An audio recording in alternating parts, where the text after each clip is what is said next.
In this session of the Purple Coffee Podcast, I speak to John Lee Dumas about the dangers of procrastination and how it always holds you back.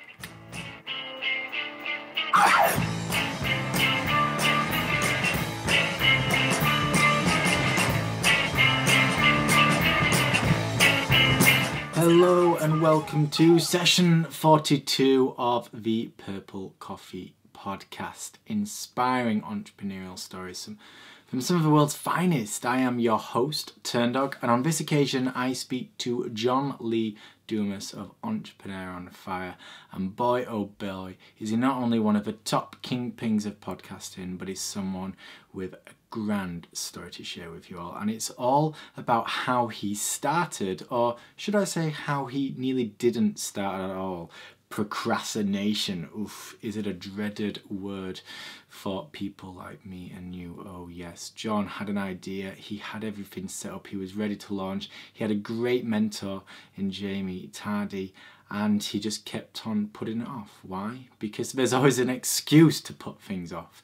You want to start something, but you know, your nerves hold you back. A little bit of fear tinges you, and all of a sudden you say, I'll do it next week, and I'll do it a week later, and I'll do it a week later. And this is what John did. And he had everything set up, but he just kept on putting back the launch of Entrepreneur on Fire, which is a bit of a downer because, well, John went on to become one of the biggest and brightest in the podcasting space and makes an awful lot of money these days. So those few lost months, well, they not only hurt him up here, but in here too. That's right, his wallet. Ouch. So John delves into why he kept procrastinating, how he got out of this, and ultimately the lessons learned, because he's always launching new courses and ideas, collaborating with people, and now he takes action much quicker. So I'm very excited to share this with you, which we will do in just a few minutes time, but not before I give a bit more insight into the main man himself. And I've happened to have written a little bio in his aid, so I will go ahead and share that with you now. John Lee Dumas is literally the entrepreneur on fire. He's like the human torch, setting fire to everything and everyone he touches, but he isn't an arsonist, and people don't shout at him when he singes their clothes. After all, you wouldn't shout at a human torch if he set fire to your lawn now, would you? Well, of course not. You'd say, wow, look, it's one of the Fantastic Four. Awesome. It's the same with John, only he tends to light a fire up your butt and make you do things you'd never usually do. He's one of the king of podcasts with more tricks up his sleeves than a 1970s magician. He's a cool and hot haul at the same time, and a guy who's grown to incredible lengths and has a great deal to teach folk like you and me. So it's over to John to share some mind wisdom. Hello, ladies and gentlemen. Thank you ever so much for joining me. I'm delighted to have with me this evening John Lee Dumas, who is the man behind Entrepreneur on Fire podcast. If you don't know what that is, it's one of the coolest and raddest little podcasts going out there. And John, a few years ago, has decided to go against the norm when everyone's doing weekly and monthly podcasts and said, hey, I'm going to do one every single day, which is probably on the line of certifiably insane, but it seems to have worked for John, and he is doing rather well these days. So John, first of all, hello and welcome. Matthew, I am stoked to be here. Thank you for the great opportunity. And to just quote, I want to give it to maybe Anthony Robbins. He said that insanity is actually doing the same things over and over again and expecting different results. And I know that I wanted different results, so I wasn't willing to do the same thing that everybody else was doing over and over again. Well, I love that approach, and it's true. Often, I mean, that is the entrepreneurial rule right there. It's seeing something where you think, well, everyone's doing this, so I'll do that. And it's just making that work for you. And, well, you certainly have. And I encourage anybody who has not checked out John's site before to do so. Not only is it got some amazing podcasts from some amazing guests, but also his monthly income report is a very interesting resource. And it's from people like Pat, Flynn and John, who have inspired me to do my own monthly income report, because being accountable like that is very cool. And I don't know about you, but it teaches yourself as much as it does kind of like making you accountable to the world. I just every month go, that's interesting. I'll tell you, without that kind of accountability for myself and my team, Matthew, we would have a lot more things slip through the cracks. But having to get together every single month with my accountants, with Kate, with myself, with Intuit, our accounting books, and really do a deep dive and just put things down on paper. You start to say, like, do I really need to be spending money on X, Y, and Z? Whereas if you kind of let that go, sometimes months go by and, all these little expenses that aren't really propelling your business forward just remain on the docket, and it's not good for anybody. Absolutely. Well, one of the things I come across a lot in the successful mistake is when people tell me stories how these little mistakes rumbled on and on. They didn't even know they were there. And I think doing a report like this helps. I don't just concentrate on the monthly income side of things myself. I hack into my health and website use and the amount of hours I use. And it's exactly the same thing. All these little cracks where you go, I cannot believe. Last month I spent around about 45 to 50 hours on email, which is a ridiculous amount. And it's like, well, what tool do you use to track that? What's it called? I'll bring it up. I always forget the name. I use Rescue Time, which I love. Rescue Time. Yeah. Is that the way you use it? Yeah. For some reason, I always forget the name of it. And yeah, so I'm able to track it and think, well, okay, maybe I have to spend that amount of time on it now, but over the next 6 months, I need to make it my aim where I can hire a VA of some kind to, give me back 10, 15 hours. Because if I did, then that's 10, 15 hours I can focus on writing or whatever. Completely. So I certainly encourage people to check out John's site from the podcast side, because it's insanely good, but also from the monthly income, and think about how you can put your own spin on that, because it certainly keeps you accountable and on the right track. Helped me huge. So we're going to kick straight into things. I'm hoping that you can just give us a brief overview as to who you are and what it is you do, and then go straight into your great mistake and what you've learned from that, because I'm a little conscious of time. So I'm hoping you're going to share that epic story. And James, take me on. Sure. So real quick rundown. I am from the state of Maine, which is about an hour north of Boston. I was born and raised there and went to college on an Army ROTC scholarship. So I spent 4 years post-college as an Army officer with a 13-month tour of duty in Iraq, which was pretty intense for a 23, 24-year-old. But after that, I tried a bunch of different careers. And Matthew, it was just one failure after another, one quitting after another. I went from law school, just one semester, to corporate finance, to commercial real estate, to residential real estate, just not liking any of these paths, but, having the courage to quit. A lot of people, again, this is kind of a contrarian view. They look at quitting as a bad thing. I've always looked at quitting as a way to actually stop doing what you don't like doing and start doing something that maybe you like doing. And those maybe I might like doing it didn't work out for 4 or 5 times in a row. But then I did have an aha moment, which was, you know what? I'm loving listening to these podcasts, but nobody's doing them with nearly enough quantity. I want to be that person that's talking to entrepreneurs, that's elevating my game, that's surrounding myself with inspiring and successful business people every single day. So why not start a podcast, Entrepreneur on Fire, that is just that, a 7-day-a-week podcast that interviews today's most inspiring and successful entrepreneurs. And we've had a ton of success, Matthew, but it has not been a straight line to success by any measure. This year, 2014 alone, we will eclipse $2.5 million in revenue, which is a massive number for a business that just turned 2 years old. But the reality is, when I started, I was clueless. I had to get out there and invest in a mentor, invest in a mastermind, spend a lot of money on equipment, courses, knowledge, conferences, you name it, trying to find what the knowledge that I needed to actually run this type of business.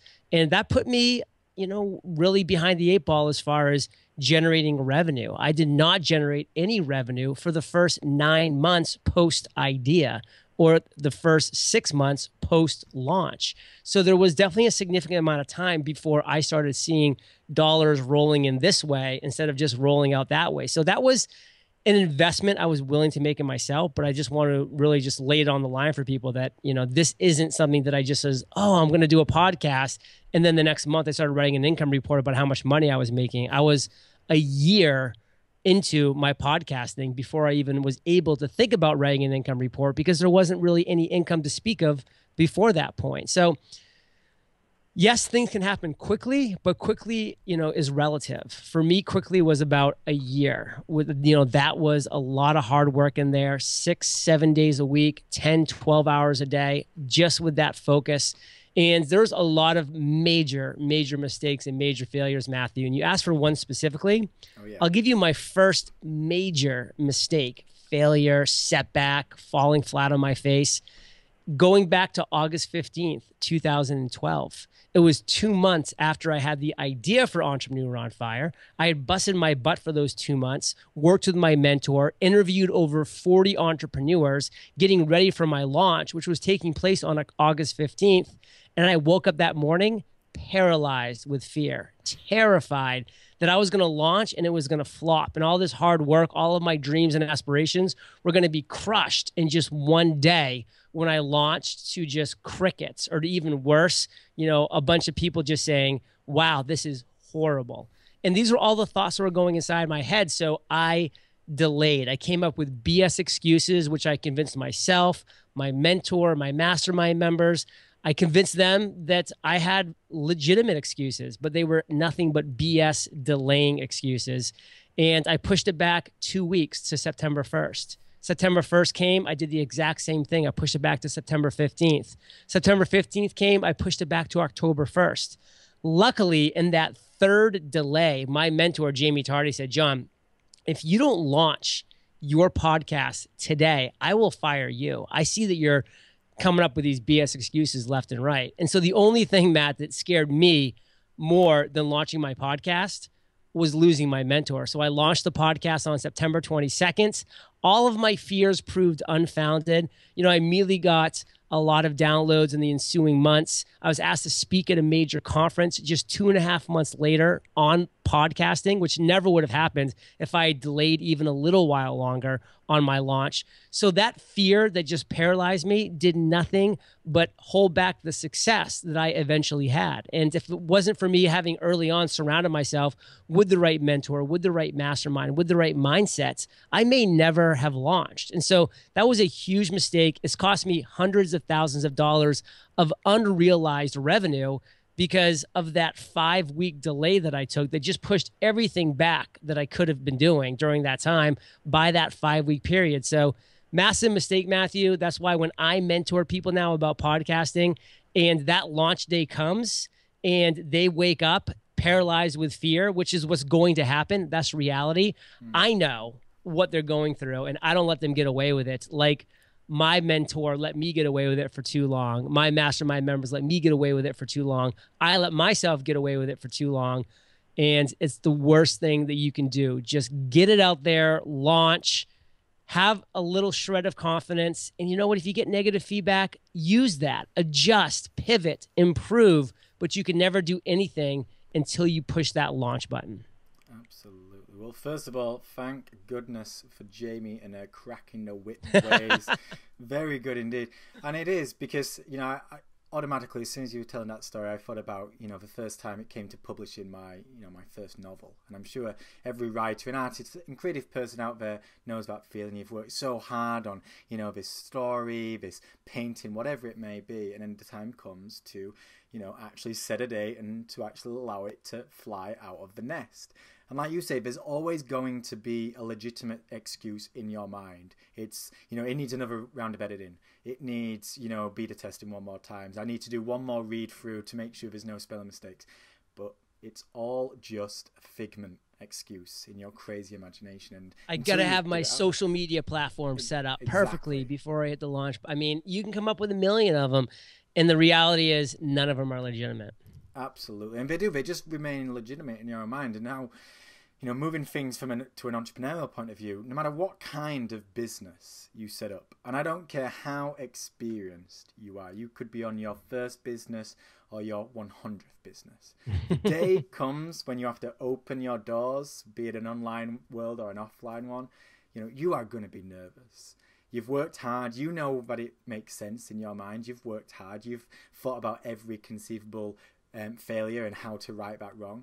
But there's going to be things that come across you in the coming days which you didn't think about. There's going to be that real possibility that someone's just not going to get it, not going to like it, that they're just not going to find it. And like you say, hear crickets. So there's always going to be that fear, but you can't just allow yourself to, you know, sit on your thumbs and give it a couple more weeks, because all it does is create this what if moment. And it's like, well, unless I release this, I'll never actually know whether it's going to be a success or not. Right.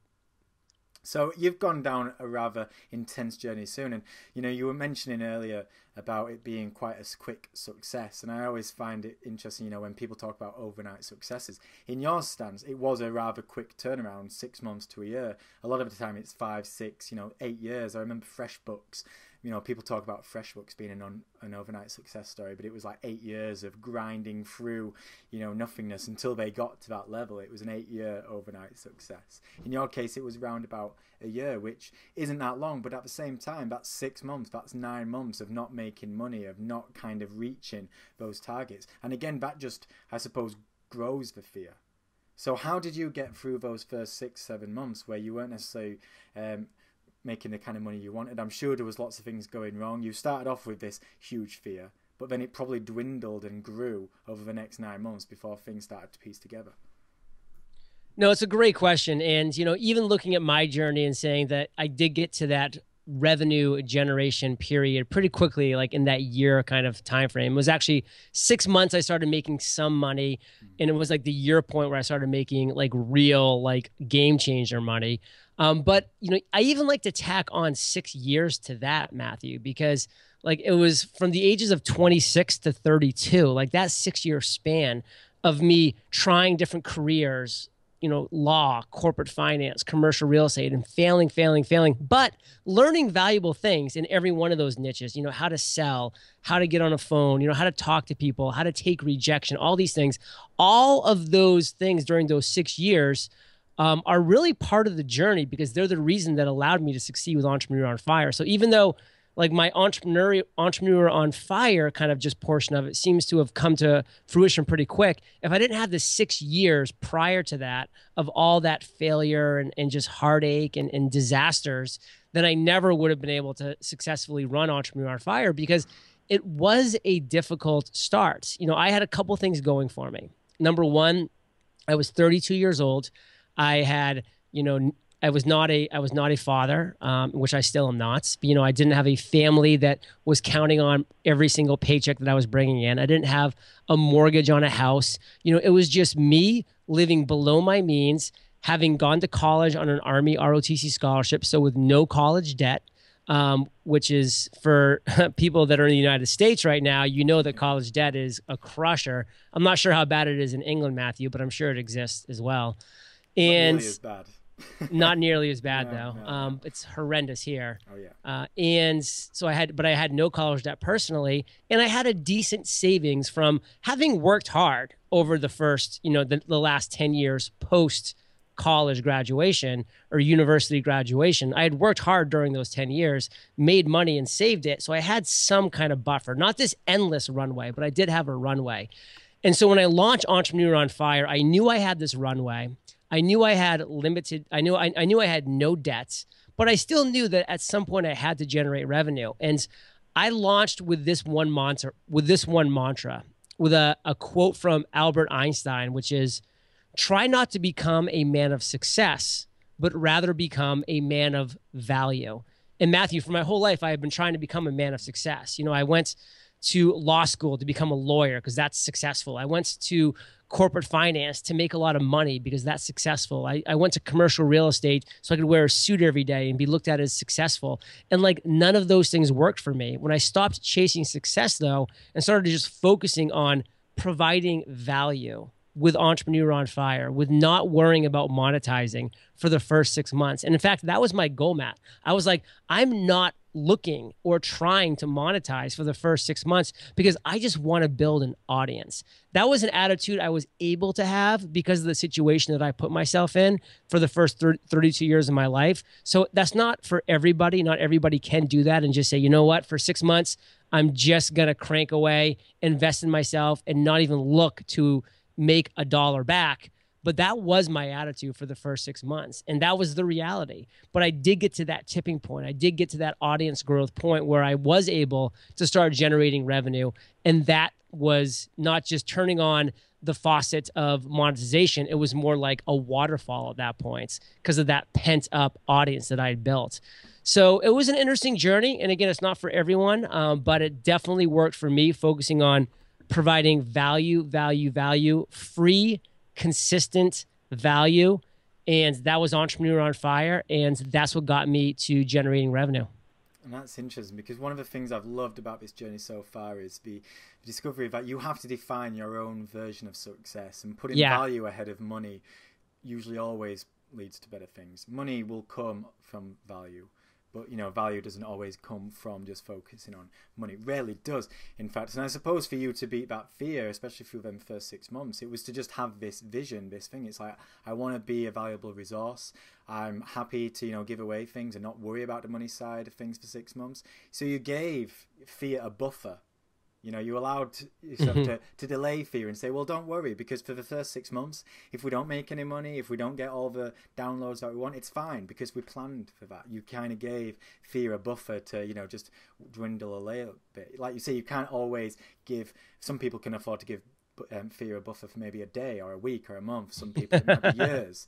But giving yourself, I suppose, that bit of a fear buffer, and to have a bigger picture to focus on, that allowed you to kind of push through those, those tough early days, which every single entrepreneur goes through, because you think, have I made the right decision? Should I go back and get a job? Did I choose the wrong idea? We all have plenty of ideas in our mind. It's like, well, I've gone with this one idea, but maybe I should have gone with the other one. Mm-hmm.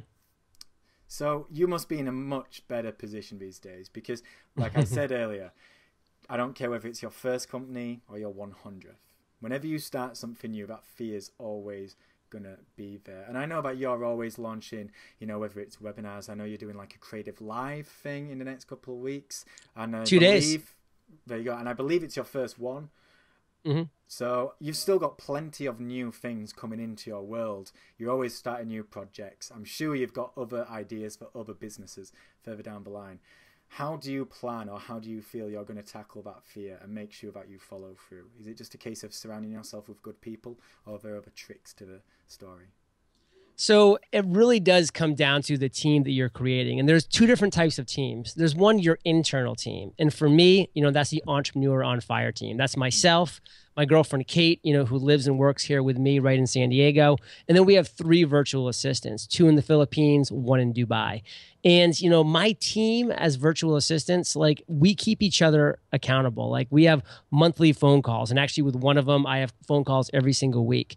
We're always having systems in place that has checks and balances to make sure that we are always pushing that envelope, that we are always stretching our abilities to really try to get it to the next level. Because if you go as an entrepreneur 4, 5, 6 days, and you can honestly look back and say, wow, those were a comfortable 4, 5, and 6 days. That was nice. Like, that's a red flag. Like, as an entrepreneur, you want to be looking back and saying, I really messed up a couple days ago, because that is where the magic happens. That's where the learning happens.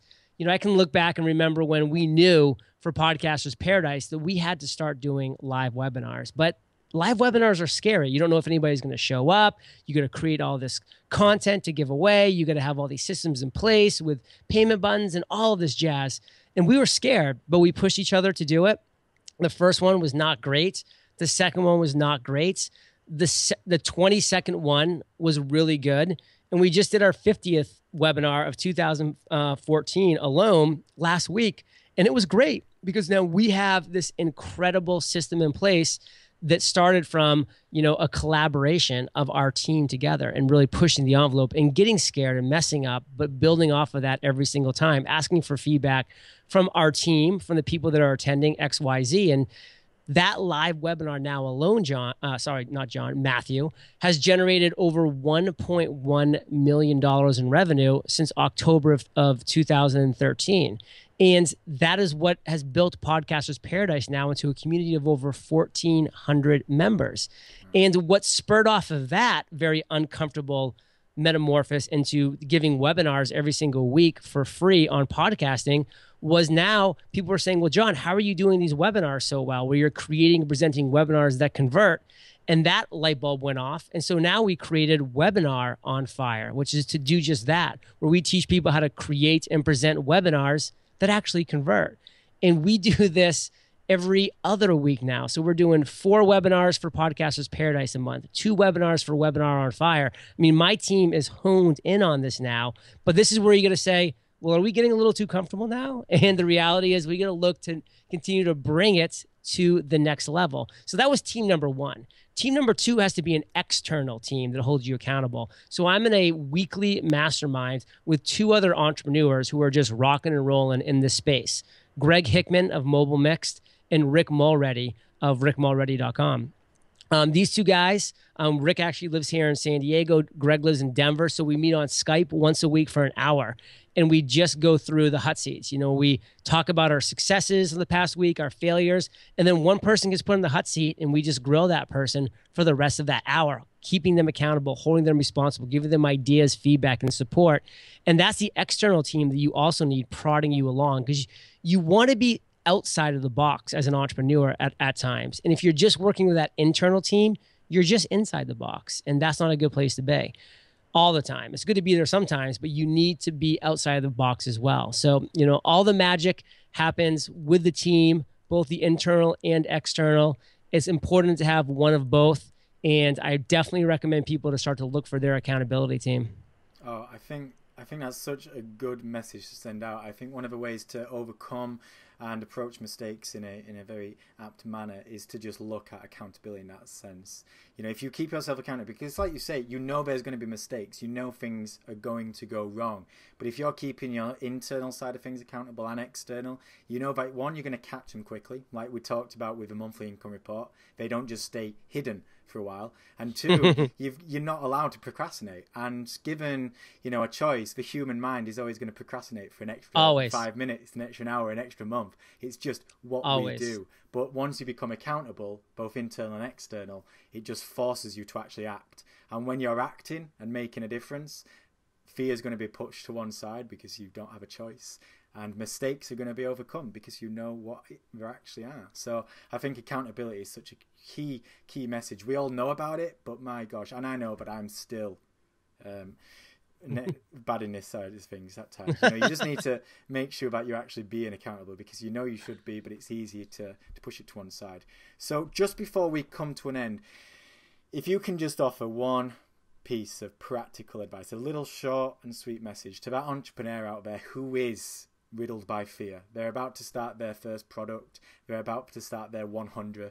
You know, that big thing's happening. They're scared. They know that procrastination and coming up with an excuse is mere minutes away. What do you say to them? So there's a great law that I follow incredibly closely. And when I started following this law, it literally changed everything for me as far as productivity. Because like you said, if we can procrastinate our mind, we will. And it's called Parkinson's Law, which is tasks will expand to the time that you allot them. So as entrepreneurs, we need to allot set periods of time for specific tasks every single day. It has to be in a calendar. It has to be blocked off. And it has to say, I will do this and nothing else for this time period. And it shouldn't be a 6-hour block. That's not how we work. You know, the Pomodoro method is a great method where it's 25 minutes on, 5 minutes off. And that's fine. So if you're going to set up something to do, you want to focus on that and nothing else for, say, 50 minutes. You know, implement that Pomodoro method within there. So every 25 minutes, you're taking a 5-minute break, maybe doing some jumping jacks, some pull-ups, some push-ups, whatever it might be. Just kind of get that blood flowing, walk around for a second, because your mind, Matthew, goes to a different level. It will literally click into a new gear when it now has parameters around it saying, okay, I have 25 minutes before this alarm's about to go off. I need to focus on this. And what you will get done in that 25 minutes will eclipse if you just have this all day that just says, do this. Like, that doesn't work. Like, email comes up and you go to Facebook and you start watching YouTube videos, and next thing you know, like, your day's gone.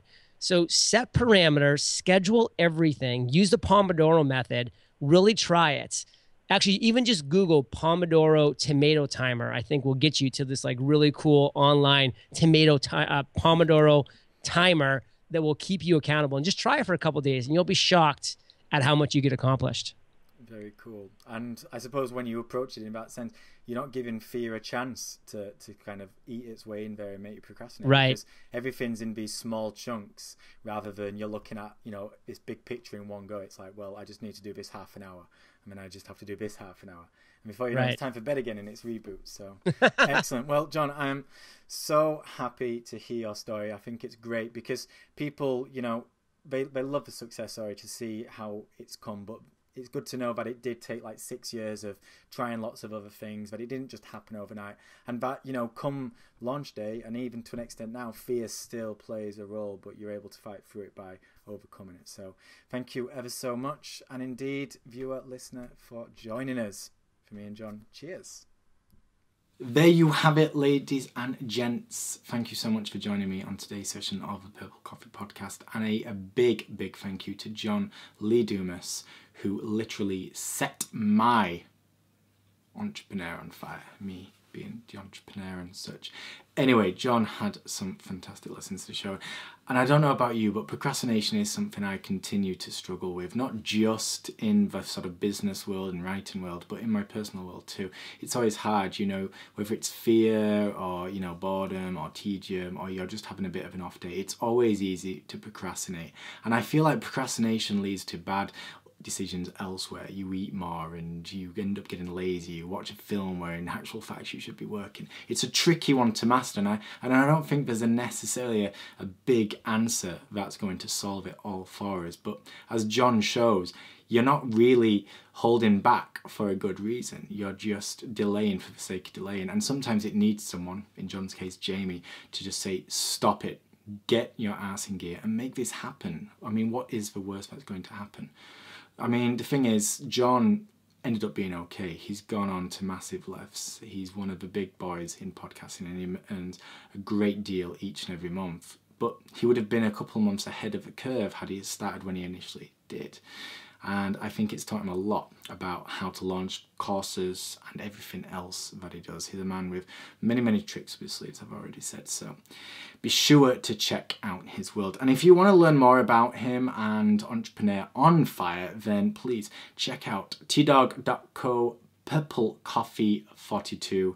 That's tdog.co/Purple Coffee 42. All the show notes are there, including all the links to John. Be sure to check out Entrepreneur on Fire. I don't think you'll quite get a chance to listen to all of the episodes because there are, well, hundreds upon hundreds. He releases new ones each and every day. But if you're wanting to get into podcasting, he's a good guy to check out too. And while there, please consider leaving a review and such. It'd be great to have you part of this podcast journey. So share the love, sign up to the iTunes channel and do what you will. All the details are there. It just takes a quick jiffy. But that is pretty much it. Thank you so much for joining me.